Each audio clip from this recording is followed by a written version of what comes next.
Éloge liminaire. Le souvenir des bien-aimés a troublé mon esprit, et mes larmes coulent à cause de ce trouble. Mon ardent désir d'eux et le corbeau de la séparation ont incité mes paupières à pleurer. Et moi, je veille sans sommeil, secoué par le souffle des vents venus des hautes contrées. Ces contrées m'ont enchanté et ont ému ma pensée, car elles furent distinguées par le sceau des messagers. Allons, ô ma pensée, vers l'éloge du digne de confiance, à la mine, et ne te lasse pas d'atteindre ce noble domaine. Console-moi par son éloge, et répands-le, comme se répand la louange de la main, la plus haute des paroles. Pars-moi de son éloge, de colliers qui éclipsent en éclat l'enfilage des perles les plus fines. Comment ferais-je son éloge, quand celui qui serre le seuil de sa demeure est Gabriel le fidèle, nuit après nuit? Comment ferais-je son éloge, alors que cet univers tout entier tire sa clarté de son éclat, lui, l'ornement des hommes? Comment ferais-je son éloge, quand le soleil et la lune ne sont qu'une infime part de sa lumière sublime? Comment ferais-je son éloge, quand les mers et les pluies ne sont qu'une infime part de sa générosité continuelle? Comment ferais-je son éloge, quand tous les savoirs ne sont qu'une goutte de son océan débordant? Comment ferais-je l'éloge de celui dont la louange fut révélée par mon Dieu même en détail sans rien de général? Comment ferais-je l'éloge de Muhammad, lui qui est l'âme même de l'éloge, quand le plus vaillant de ses laudateurs finit épuisé? Comment, alors que toi, ô mon âme, tu es la plus limitée en portée à la pensée éteinte des plus démunis, qu'importe, hâte-toi, glisse-toi humblement, pour te retrouver parmi la foule des laudateurs, avant que le don ne soit distribué.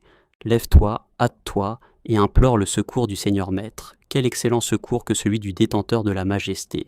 Chapitre, la noble généalogie. Combien excellente est la chaîne de filiation qui le rattache. Tradition de l'élu, véridique en parole. Le plus noble de tous les êtres est apparu, généreux, issu de nobles, de vertueux, de héros. Une lignée d'hommes qui excellèrent en noblesse, tous bienfaisants, jamais de débauche en leur descendance. Notre Seigneur choisit Adam, puis choisit Seth, l'exécuteur testamentaire, sommet des hauteurs. Puis Idris s'éleva après lui, par la lumière du prophète généreux. Puis Noé, puis l'ami intime, Abraham, et Ismaël, le sacrifié, parurent des hommes. Puis Adnan, puis Mahad et Nizar, quelle belle enfilade de perles. Mudar son fils, puis Ilias, avec Moudrika et Kouzaïma les vaillants. Le fils de celui-ci, Kinana, descend de Nadr, donnant Malik, souche de Fir, pur de caractère. Galib eut pour fils Luhaï, et Kab eut pour fils Moura, puis Kilab le précieux. Koussaï, père de Mouguera, engendra Hachim, généreux, prodigue en dons. Après lui, Shaïba, Abd al-Muttalib, lumière et louange, et Abdullah, essence de la perfection, le père de l'élu, le racheté du sacrifice, dernier de la lignée et premier en rang sans conteste. Il y a accord des généalogistes entre lui et Adnan. Au-delà, les hommes divergent. Il est avéré qu'il descend d'Abraham, l'ami intime de Dieu. Oh, quelle vertu! Seigneur, parfume la tombe du digne de confiance et accorde-moi un secours pour m'élever au-dessus des montagnes. La lumière transmise à ses parents, et sa grossesse. Sa lumière fut la première chose créée dans l'existence. Il est la racine de toutes les racines et de toutes les lignées. Sa lumière ne cessa, sous le regard de Dieu, de passer de génération en génération dans la création, jusqu'à ce que cette clarté se posât et que sa lumière se manifesta en Abdullah le noble. Les femmes l'aimèrent passionnément, offrant leur bien pour lui, à cause de sa splendeur et de sa beauté. Il dit « Quant à l'interdit, la mort m'est préférable », parole que prononce un être de perfection. Dieu honora son union avec la fille de Wahb. Heureuse fut-elle de cette union. Que de bonnes nouvelles lui vinrent, enceinte qu'elle était d'un messager appelé au plus haut rang. Alors qu'il séjournait dans son ventre, son origine précieuse et rachetée s'y trouvait déjà. Et voici la perle orpheline, belle et malgré l'orphelinat à venir, dans la sérénité de l'âme. La grossesse du guide dura, dit-on, 9 mois, sans qu'elle en ressentît la moindre gêne. Chapitre, sa noble naissance. Les douleurs de l'enfantement la saisirent, alors qu'elle était seule dans la maison. Soudain vinrent les houris, l'une après l'autre. Des accoucheuses lui vinrent, la mère de Jésus, Marie, puis Asiya, venue prêter secours. Les anges lui vinrent aussi, et descendit la lumière de toutes les étoiles généreuses. Elle accoucha dans la maison d'Ibn Youssouf, ou près d'Ar-Radm, dans le quartier. C'est ce que disent la plupart des rapporteurs. Une lumière de soleil se leva. Le soleil de l'élu dissipa les ténèbres de l'égarement. Bienvenue au printemps, où nous vint l'élu de la création, lui le sceau des messages. Il vint s'être agréé, aux yeux ourlés de colle, par les soins de notre Seigneur le Très-Haut. Il naquit le cordon déjà coupé, déjà circoncis et oint. Quelle noblesse pour la parure des hommes! Les anges le portèrent vers les jardins et les mers, se hâtant sur le champ. Ses lumières apparurent et illuminèrent, pour eux, l'horizon de Boussra. Quelle beauté! Le palais de Chosroès s'effondra, et les bonnes nouvelles s'y succédèrent. La mécréance commença de s'écrouler. Les démons furent lapidés, et tout maudit vit sa place transformée. Quelle perfection! Le feu sacré des Perses s'éteignit, et leurs rivières se turent, leurs sources cessant de couler. Cavalier après cavalier, leurs idoles s'effondrèrent en désordre, tombant les unes après les autres.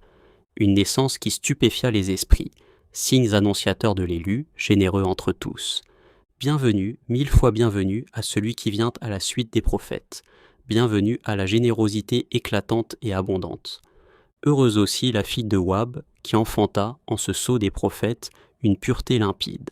Elle devança en gloire toute autre femme, ayant enfanté la perle orpheline, la précieuse. Son allaitement chez Halima. Des nourrices le refusèrent d'abord, disant « Un orphelin, comment un astre si radieux pourrait-il être diminué par l'orphelinat ?» Une jeune femme des Banu Sad l'allaita, et fut comblée d'une vie abondante. Elle était venue sur une ânesse efflanquée, et repartit devançant tous en beauté. Ces brebis, jadis affamées et assoiffées, connurent ensuite un état bien différent, l'abondance. Les bénédictions du prophète se répandirent sur elle, et la terre stérile, autrefois aride et accablante, devint fertile. Seigneur, par l'élu généreux, viens en aide à une existence assombrie et purifie mon cœur. Seigneur, par l'élu compatissant, accorde-moi un bouclier contre les flèches perfides des ennemis. Chapitre, l'ouverture de sa poitrine. Gabriel ouvrit sa poitrine. Puissent nos pères et nos enfants être sacrifiés pour cette poitrine. Il l'ouvrit, puis l'ouvrit encore, puis, après ces 2 fois, l'ouvrit une 3e fois, avec le plus grand soin. Lui, l'océan de connaissance, fut ainsi ouvert sur cette terre, mais certains restèrent aveugles, plongés dans l'égarement. Et il l'emplit de tout ce dont il l'emplit, de science, de sagesse et de nobles vertus, la mort de sa mère. À l'âge de 6 ans, sa mère mourut, le laissant seul, sans pareil parmi les hommes. Après Dieu le majestueux, c'est lui qui est le plus élevé en rang et en qualité, laisse là les paroles de l'égarement. Unique en son essence, en ses attributs et en ses actes, son maître détient toute la majesté. L'annonce de sa venue par les prophètes. Tous les prophètes annoncèrent la venue du guide, à l'image de Moïse, celui à qui Dieu parla, manifeste en son courage. Les psaumes en témoignent, ainsi que l'évangile de Jésus, déclarant clairement son nom et sa mission. Il est le Paraclet, c'est-à-dire l'Esprit de vérité. Il est aussi nommé, en dernier de ses noms, Sceau de toute beauté.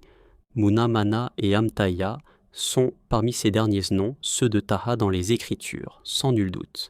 Et Mukim al-Mukhtar, ainsi le rapporte-t-on, il le connaissait bien avant cette controverse. Puis les gens du livre dissimulèrent, par injustice, sa lumière, alors qu'elle était comme le soleil à son zénith. Le rabbin l'attesta, ainsi que Bahira, puis Nestorius, tous 2 révélèrent toute sa beauté. Quel excellent jeune homme que Abdullah ibn Salam, et Moukhayrik, réduisant au silence les gens vils. Sa venue est l'effacement des religions erronées. Il vint avec la religion tolérante et pure, la religion d'Abraham, éclatante, renouvelée dans sa lumière. Avant sa venue, l'égarement s'était tant répandu qu'on ne savait plus distinguer l'interdit du licite. On avait déformé puis altéré les religions, et les décrets du cher Iblis, Satan, gouvernaient les actes des hommes. Ils avançaient à l'aveugle, comme une bête sans guide dans le jugement. Malheur à cette prétention. La Kaaba de Dieu ne cessa de se plaindre de leurs méfaits, jusqu'à ce que vint le meilleur des hommes. Son mariage avec Khadija l'observa attentivement, après avoir vu, en songe, une pleine lune descendre et s'approcher d'elle. Elle le mit à l'épreuve et scruta longuement en lui la véracité de ses propos et de ses preuves. Elle le demanda en mariage pour elle-même, et crut en lui avant tous les pères et tous les fils. Quand le fidèle vint à elle avec la révélation reçue dans la grotte, la pleine lune la rejoignit, cherchant réconfort. Elle fut, dès les premiers temps, le soutien du guide dans la transmission de la révélation par ses actes et ses paroles. Il arrivait que l'élu revint accablé, l'esprit couvert par le poids terrifiant de sa révélation. Elle le soutint et fit le bien envers lui, tel Aaron pour Moïse, l'appuyant de ses biens. Après, elle vint recroire Abou Bakr, Ali, puis Zaïd, Uthman, après Bilal. Vinrent aussi Amir, Talha, Saad et Zubaïr, venus rechercher cette union de la foi.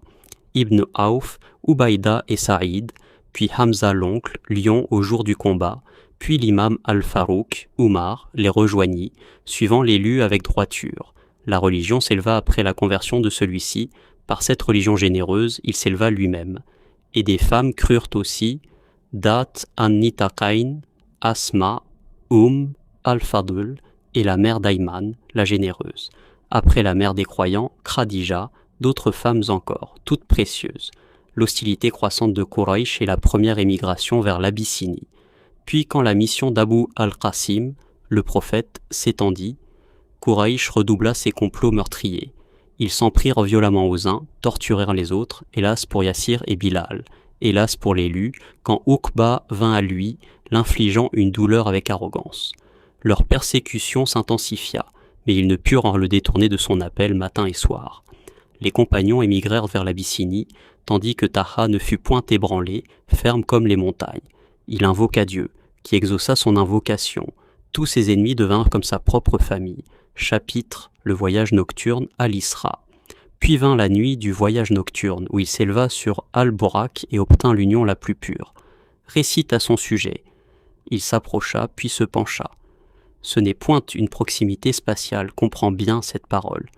Qui interroge sur Dieu par où et comment, par la mesure du temps de ma propre vie, quelle absurdité. Nul ne connaît l'essence de l'Éternel à partir du créé. Il est nécessaire en son existence, parfait en tout. Puis il franchit les cieux et parvint auprès du souverain, détenteur de majesté, unique, généreux. Puis, avant l'aube, il revint, mon guide, relatant l'événement. Mais les gens d'égarement le traitèrent de menteur. Ils le démentirent, tandis qu'Abu Bakr fut nommé le véridique, as-Siddiq, pour avoir cru sans hésiter au meilleur des hommes. Chapitre, le fendillement de la lune. La pleine lune se fendit pour lui, lorsqu'ils le lui demandèrent sans comme signe.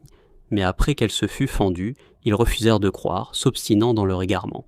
Je jure que ce fendillement égale en merveille le fendillement de la poitrine du digne de confiance, pleine lune de perfection. Chapitre, leur offre de royauté. Ensuite, ils voulurent faire de la pleine lune le prophète leur roi, craignant l'ampleur croissante de sa cause. Ils voulaient lui offrir les meilleures épouses, les plus belles demeures et des richesses, espérant qu'il se rapprocherait d'eux en cessant de dénigrer leurs croyances et de vilipender leurs idoles et leurs pratiques. Il répondit « Même si l'on plaçait le soleil dans ma main droite et la lune éclatante dans ma gauche, je n'abandonnerai pas mon appel toute ma vie. » Parole qui ne vient ni de la passion ni de l'humeur, mais de la vérité même. Ils redoublèrent alors longtemps leur hostilité et injurièrent l'élu par leurs propos. Taha se détourna, courroucé, comme il eût aimé que ce courroux ne se souciât point de ses adversaires. L'oncle du prophète, Abu Talib, lui dit « Proclame donc ce qui t'est ordonné par ton Seigneur le Très-Haut, le détenteur de majesté. » Chapitre, le boycott. Ils les boycottèrent alors, confinés dans le ravin, Shib Abi Talib, durant 3 années sombres, aussi pénibles qu'une toux qui déchire. Dieu dissipa leur détresse. De jeunes hommes nobles se levèrent et se rangèrent de leur côté avec bienveillance.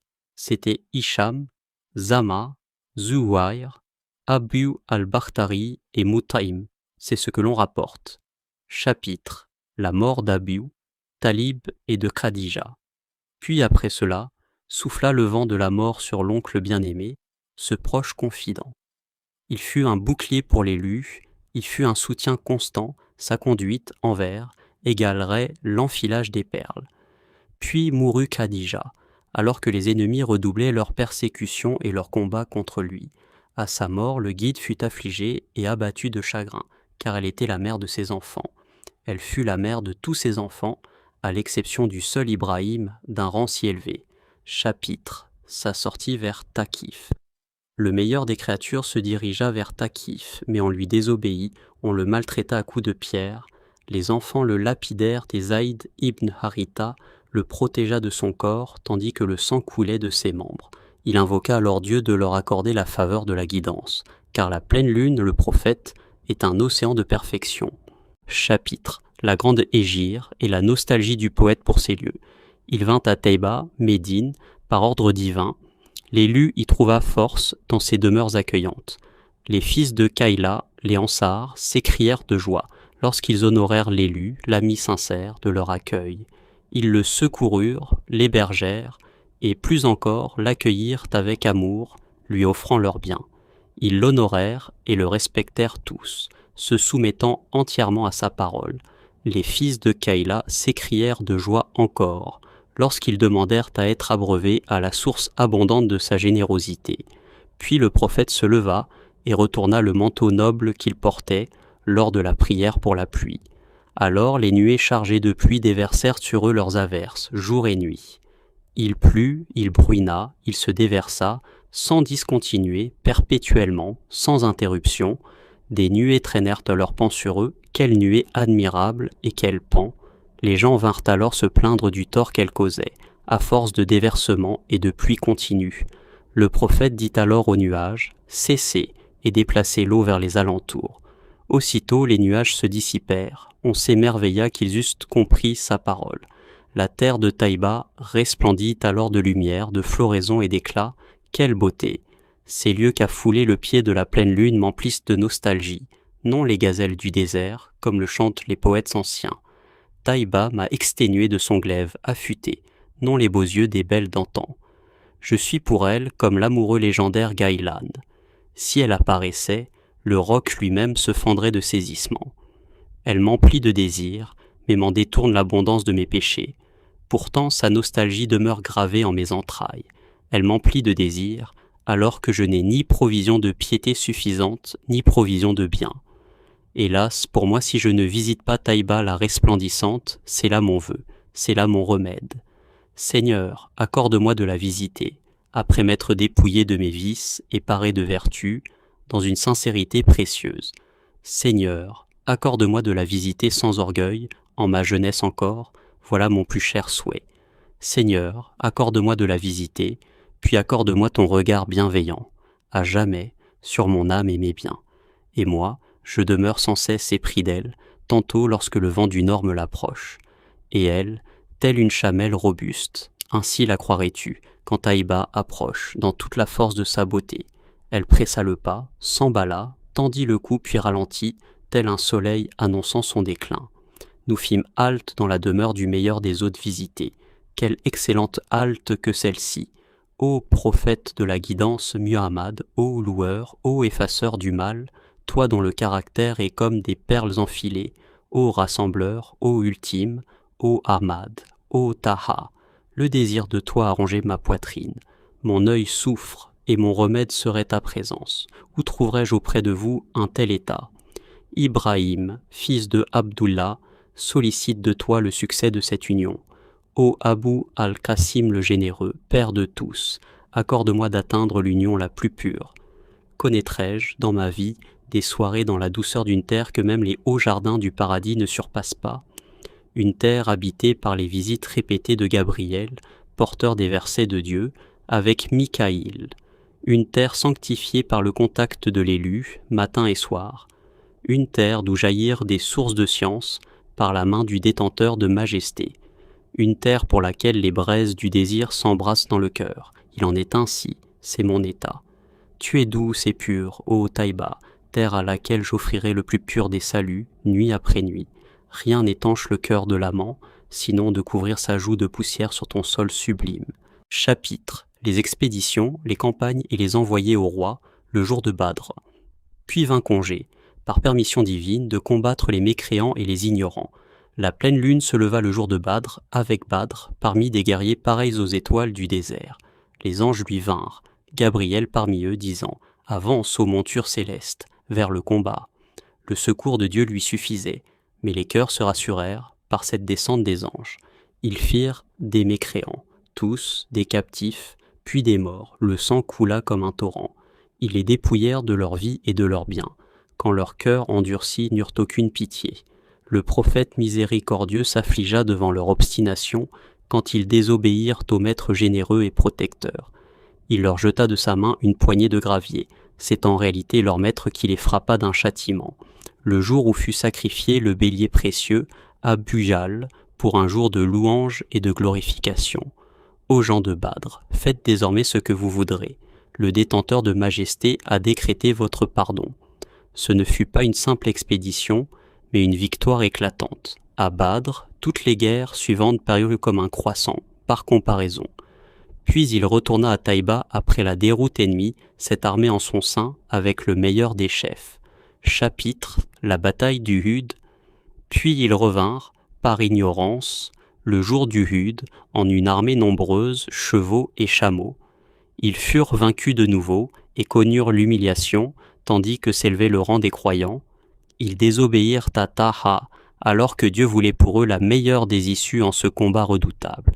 Ils brisèrent une dent du prophète, et son casque fut fracassé sur son noble front. Hamza tomba en martyr, affaire grave. Mes yeux pleurent encore sa perte. Le paradis se réjouit alors de l'accueillir, tandis que l'œil d'Ahmad, généreux, versait des larmes abondantes. Une rumeur bouleversa les compagnons. « Taha, le digne de confiance, est mort », disait-on alors. Puis, en apprenant que la mort de l'élu était fausse, tout brave revint au combat avec ardeur. Ils s'enfuirent tous alors, entraînant leurs chameaux. Quel triste refuge! Seigneur, par les héros de Badr et du Hud, permets-moi de visiter ces lieux sacrés. Chapitre, la bataille d'Al-Muraïsi. Puis après eux, les Khuza'a aussi, à Al-Muraïsi, appelèrent au combat. L'élu choisit alors Jouaïriya parmi les captives, et son peuple fut aussitôt affranchi en son honneur, après que chaque tribu eut subi la capture et que leur chef fut mis au fer. Chapitre, le fossé Al-Khandak. Au jour des confédérés, Taha fit creuser le fossé pour combattre les tribus venues de toutes les contrées. Ce jour où vinrent, de tous les horizons, des armées assaillirent Taïba, cité de l'élu, son véritable protecteur. Alors que Juifs, Hawazin, Kouraïch et leurs alliés vinrent avec ruse, l'armée noble se dressa pour le duel. Amr, lion des mécréants, sortit le jour du combat. Ali se leva, brandissant du al-Fiqar, épée qui terrassa les ennemis, au service du sceau des messages. L'épée de Taha, dans la main de Ali, il l'aiguisa sur le champ sans hésitation. L'élu proclama la grandeur de Dieu, et les ennemis furent frappés de stupeur, ils échappèrent à la mort, voilà mon vœu réalisé. Le secours de Dieu leur vint ensuite avec des armées invisibles, le vent et le tremblement de terre. Le traité de Hudaybiya. À Hudaybiya, les foules de Kouraïch interdirent l'accès à la maison sacrée, la plus noble des demeures. Les compagnons lui firent allégeance, résolus à combattre, mais la paix se conclut sans bataille. Ainsi descendit la sourate de la victoire manifeste. Puis tous s'acquittèrent de leurs offrandes en sacrifiant leurs chameaux, la Umra de compensation. Puis il vint, l'année suivante, pour la Umra de compensation, avec une armée devant laquelle ils s'enfuirent vers les montagnes. Si le meilleur des créatures était venu dans une intention de combat, il les aurait vraiment anéantis cette nuit-là. Chapitre, la conquête de Khaybar. Puis, au jour du rassemblement, les Juifs vinrent à lui et acceptèrent son jugement comme le firent d'autres hommes. Puis à Khaybar, chez les Banu Kainuka, puis à Wadi al-Qura, terre désormais désolée. Taha, le digne de confiance, vint à eux, et où qu'il vint, leur pouvoir s'effondrait. Chapitre, la noble conquête de la Mecque. Consolez-moi par la conquête de Mecque, soleil des guerres du guide, conquise sans combat. Ce jour où chargèrent des chevaux fringants, rapides, montures arabes de grand prix. Leurs assauts ébranlèrent visages et demeures. Les visages ennemis noircirent de peur et leurs foyers furent désertés. Ce jour-là, même le roc orgueilleux, Abu Sufyan, s'inclina devant le prophète, que la paix et le salut d'Allah soient sur lui, qui adoucit les montagnes. Quand l'élu, que la paix et le salut d'Allah soient sur lui, entra, les chevaux marchaient fièrement, et ses étendards guérirent ma langueur. Quand l'élu, que la paix et le salut d'Allah soient sur lui, arriva, tous les habitants, tremblants, attendaient son jugement suprême. Quand l'élu, que la paix et le salut d'Allah soient sur lui, pénétra dans la mosquée sacrée, les idoles s'écroulèrent d'elles-mêmes, avilies. Quand il marcha sur le mont Al-Hajoun, ô douleur pour les Kouraïch s'il avait ordonné leur châtiment. Ce jour fut une véritable fête, quand le bien-aimé, sallallahu alayhi wa sallam, et sa famille triomphèrent. Quand on demanda « Qui est cet homme ?» on répondit « Le meilleur des hommes, le sceau des prophètes ». Ses proches s'exclamèrent « Il est des nôtres, notre famille, par nos pères et nos oncles ». Mais il leur pardonna avec une grâce magnanime, répétant les mots de Joseph le Beau, point de reproche aujourd'hui. Chapitre La bataille de Hunaïn. Puis il marcha vers Hunaïn avec une armée nombreuse, déferlant comme un torrent impétueux. Les compagnons, fiers de leur nombre, furent surpris et tournèrent le dos un instant. Mais l'élu, que la paix et le salut d'Allah soient main sur lui, ne craignait pas la mort. Il s'écria « Je suis le prophète sans mensonge. Je suis le fils de Abd al-Muttalib. » Il jeta de la poussière vers l'ennemi, et les égarés s'enfuirent sous une pluie de pierres. Al-Abbas appela alors les Ansars. « Ô gens du paradis, revenez au combat. » Chapitre Le siège de Thaqif. Puis après cela, ils vinrent assiéger Thaqif. Puis il devint difficile d'obtenir la reddition tant désirée. L'élu ordonna aux compagnons de revenir, bien qu'ils répugnassent à partir sans avoir effacé l'égarement. Puis ils se retirèrent, afin de ne pas céder à la vanité. Ils embrassèrent l'islam plus tard, se soumettant au prophète généreux. Chapitre L'expédition de Tabuk. Puis il vint à Tabuk après cela, terre aride, sans ombre. La terreur qu'il inspirait poussa les Romains à fuir, sans combat, sans le moindre coup d'épée. Les conquêtes de Dumat al-Jandal, Ayla et Azda Duma, Ayla et Azda tombèrent, éblouis par la lumière de sa guidance. Le tribut leur fut imposé à tous, et ils se soumirent unanimement à son autorité. Les nobles compagnons rentrèrent victorieux, rapportant à Médine la gloire et le butin. Ils avaient contemplé durant ces batailles les miracles du prophète, sallallahu alayhi wa sallam, innombrables comme les grains de sable. Chapitre Les victoires sont par 100 combats, que de guerre il gagna sans tirer l'épée. L'élu, que la paix et le salut d'Allah soient sur lui, terrassa des armées par sa seule présence. Badr ultérieur, Dat ar-Riqa, Al-Bouat, Dumat al-Jandal, Ghatafan, puis Badr encore, Sulaym, Lihyan, Ushaira, Hamra al-Assad. La liste est longue. Ces expéditions, quelle grandeur!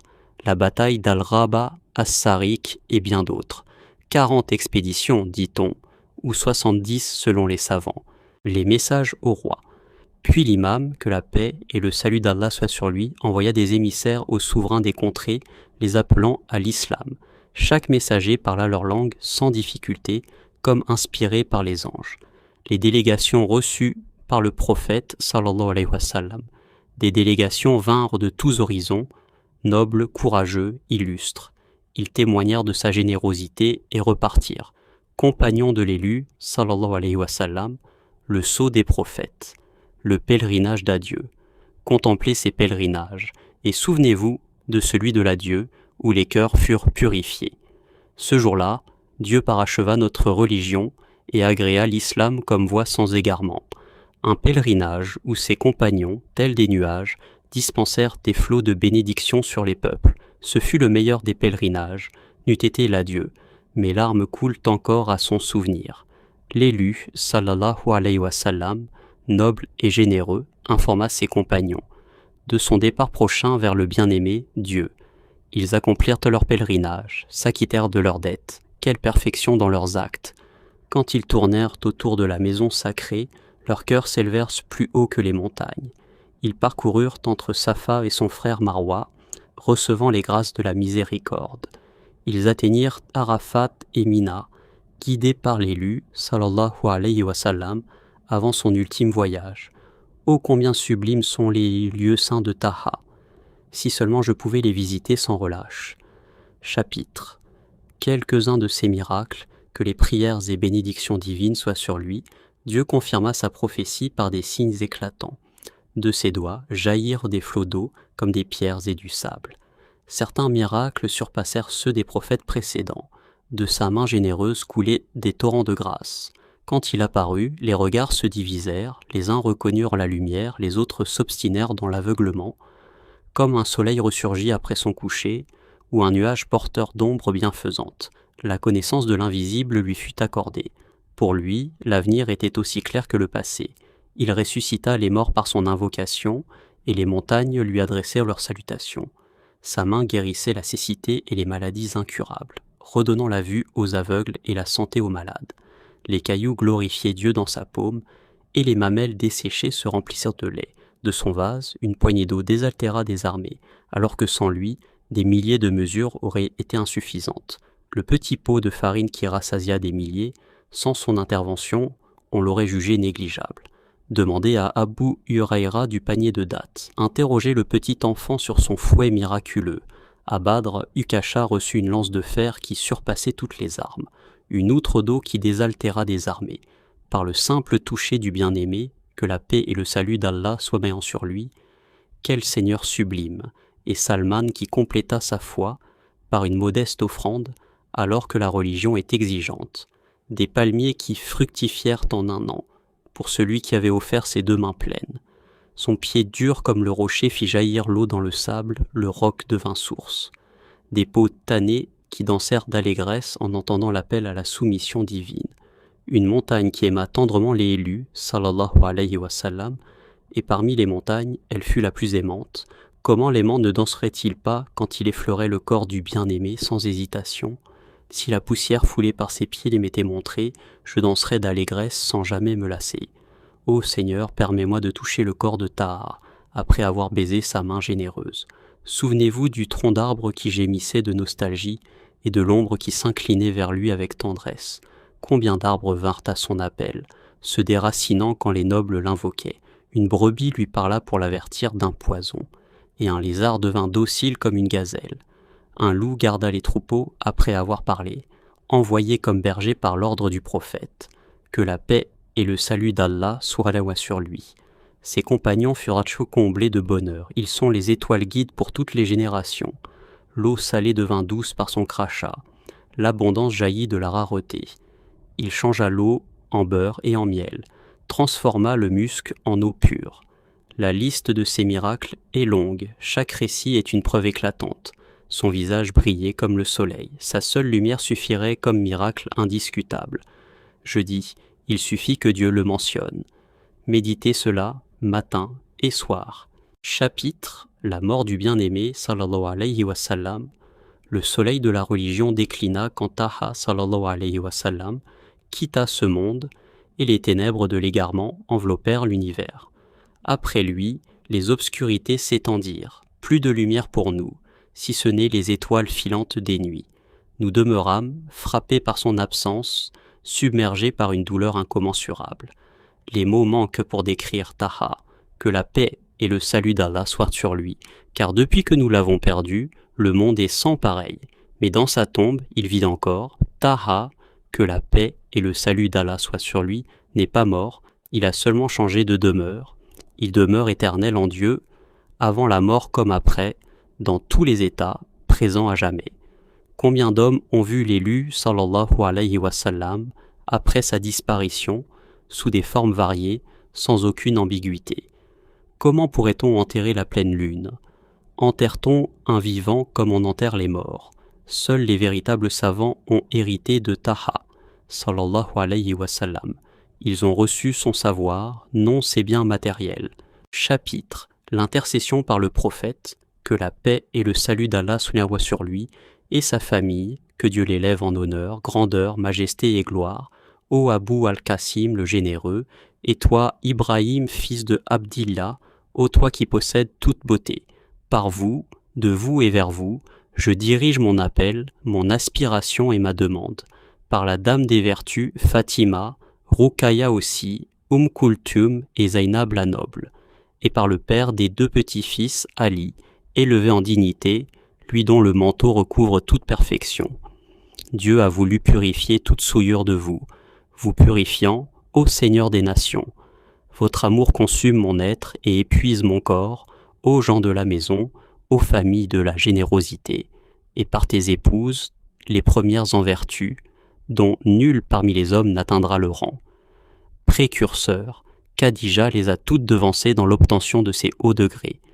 Par la rougeoyante, Aïcha, fille du second des 2, l'affranchie dont la noblesse dépasse celle des hommes, la plus belle des femmes, la plus savante des épouses, la chaste, la pure, dotée de nobles qualités, et par la fille d'Al-Farouk, Hafsa, qui obtint louange auprès de celui qui détient la majesté et la grandeur. Hafsa la vertueuse, Zainab aussi, et Salama, Saouda, toutes excellentes, et celles qui furent pures, Juwayriya, Ramla, Hind, Maïmouna, étoile brillante. Par la guidance des femmes, épouse de Taha, que la paix et le salut d'Allah soient l'un sur lui, mes mères, j'espère l'élévation de ma condition.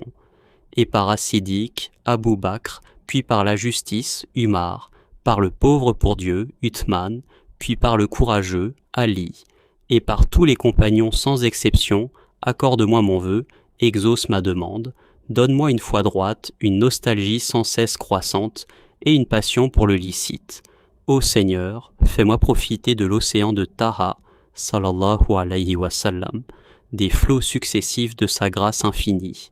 Fais de moi, parmi les générations, un savant unique, sans égal, sans rival, ni associé. Accorde à tous les aimants de ce serviteur leur aspiration mesurée avec équilibre. Ô Dieu, guide ce serviteur, car ses passions l'ont détourné du chemin des gens de perfection. Ma nostalgie de lui, et mes penchants bas, se disputent les fibres de mon être. Mes chaînes sont mes péchés accumulés, leur rupture serait pour moi la plus haute libération. Renforce les bras de ce serviteur, car vers toi seul je me réfugie en toute situation. Sois mon allié, mon intime et mon soutien, dans toutes les circonstances et les épreuves. J'ai commis le mal, mais je m'appuie sur ton pardon généreux, ô toi le bienfaiteur. Ne me confie jamais à un autre que toi, car mon âme refuse un tel dépôt. Secours la religion et le savoir, tous deux frappés d'isolement et de délaissement.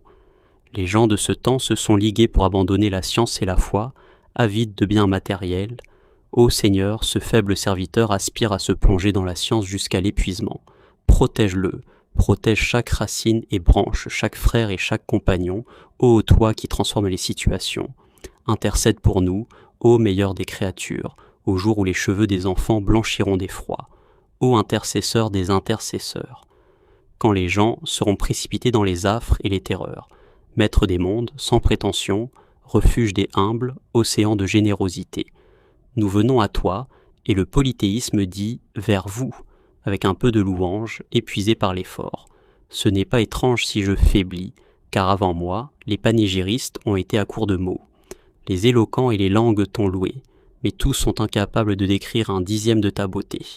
Des plus éloquents comme Kab et Hassan, et l'imam al-Boussiri, l'homme de vertu. Ces vers sortent d'un cœur passionné, indigne de te louer, même faiblement. Je ne suis pas des gens d'éloquence, mon incapacité est comme celle d'un bègue. La louange envers toi n'a pas de fin, mais les mots s'épuisent devant tes perfections. Accepte, ô bien-aimé, ces vers maladroits, comme tu as accepté les poèmes de Hassan. Que sur toi soit la paix en tout instant, une paix du Seigneur souverain majestueux. Que sur toi soit la paix de toute créature, une paix égale au double de toutes les créatures de Dieu, nuit et jour. Que mon salut vers toi soit comme un parfum, s'élevant au-dessus des vents du nord et du sud, et que les prières soient ainsi, se multipliant sans cesse, sur tes compagnons satisfaits et ta famille, aussi longtemps que durera le royaume de Dieu, lui qui n'a besoin de rien, le Tout-Puissant, détenteur de majesté.